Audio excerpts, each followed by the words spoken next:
Ito ang ating gagamitin sa pagluluto ng pakbet. Ayan. Gusto ko pa sana sitaw, okra, ganun. Yung pagulong or palang. Kung meron, wala naman kasi. So yan, magluluto tayo.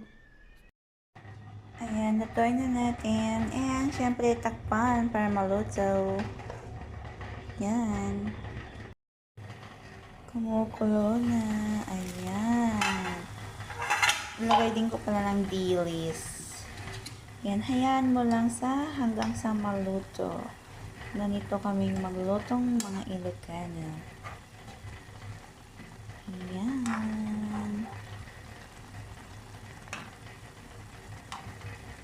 Ito lang. Kasimpleng magluto ng pakbet. Na lang sana kung may okra, sitaw, gano'n. Ayan.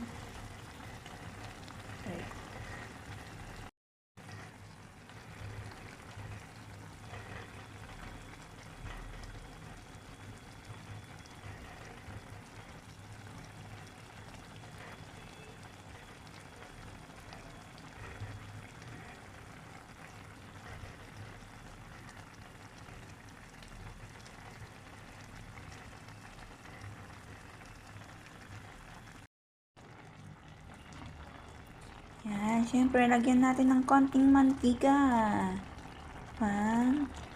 Pampasarap din yan. Ayan.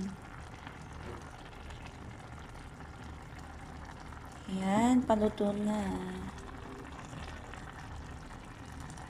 At sunod, magpipita tayo ng tilapia. Ito naman ang aking pre-pretohin, si Papa Tilaps. Ayan, partner ng pinakbet. Diba? Yum, yum, yum.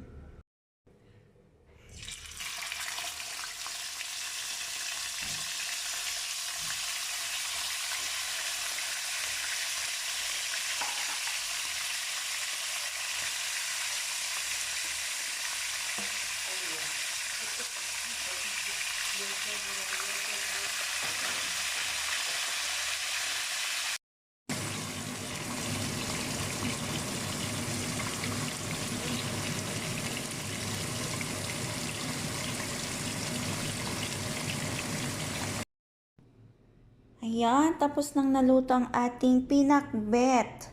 Ito, ganito ang pinakbet ng mga Ilocano. Kastoy. Ayan, tapos ang ating pritong tilapia. Di ba? Masarap na partner niyan. And ito yung sausawan niya.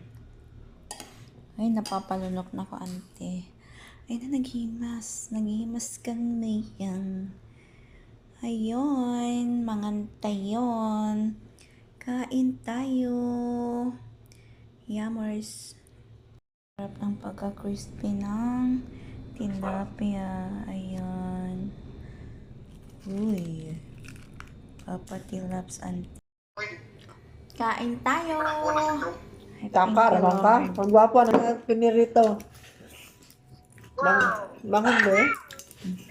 Gusto mo belay? Masarap po alam nila, adobo. Dumong manok. Nakakasawa.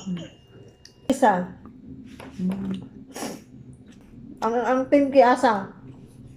Ba? Adwa ito. Yes, manalila. Kumuha ng pera na. Si, kapitbahay na Kulbay. Pili nyo, isa may nagpunta. Ang hangbi. Manghang ba? Oh, manghang. Sobra.